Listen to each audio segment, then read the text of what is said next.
Mind society চ্যানেলের পক্ষ থেকে আপনাকে স্বাগত। আজ আপনি জানতে পারবেন কিভাবে 8টা স্টেপে আপনার মস্তিষ্ক হ্যাক করবেন। চলুন তাহলে শুরু করি। স্টেপ নম্বর 1, তোমার মন যেমন ভাববে জীবন তেমনই হবে।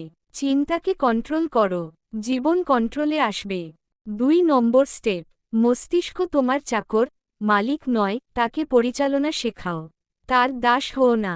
3 নম্বর স্টেপ, নেগেটিভ চিন্তা একটা বিষ, প্রতিদিন একটু করে ছাড়ো, দেখবে মন খুলে যাচ্ছে।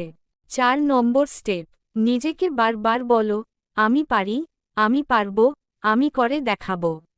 তখন মস্তিষ্ক এগুলোই বিশ্বাস করবে। 5 নম্বর স্টেপ, ভয়ের চিন্তা ভাবনা এলেই কাজ শুরু করো, মস্তিষ্ক তখনই সাহস শেখে। 6 নম্বর স্টেপ, প্রতিদিন 1% ভালো হতেই যথেষ্ট, মস্তিষ্ককে ছোট জয়ে প্রশিক্ষিত করো। 7 নম্বর স্টেপ, মস্তিষ্ক অলস থাকলেই সন্দেহ, ভয় আর হতাশা জন্ম নেয়, লক্ষ্য পূরণে তাকে ব্যস্ত রাখো। 8 নম্বর স্টেপ, যখনই মন বলবে আর পারবো না, তখনই বলো, আরও একবার চেষ্টা করি। এবার তুমি বদলাবে তোমার জীবন। শুরু করো নিজের মস্তিষ্ক থেকেই। এই 8টা হ্যাকের কোনটা তুমি আজ থেকে শুরু করবে? কমেন্টে বলো।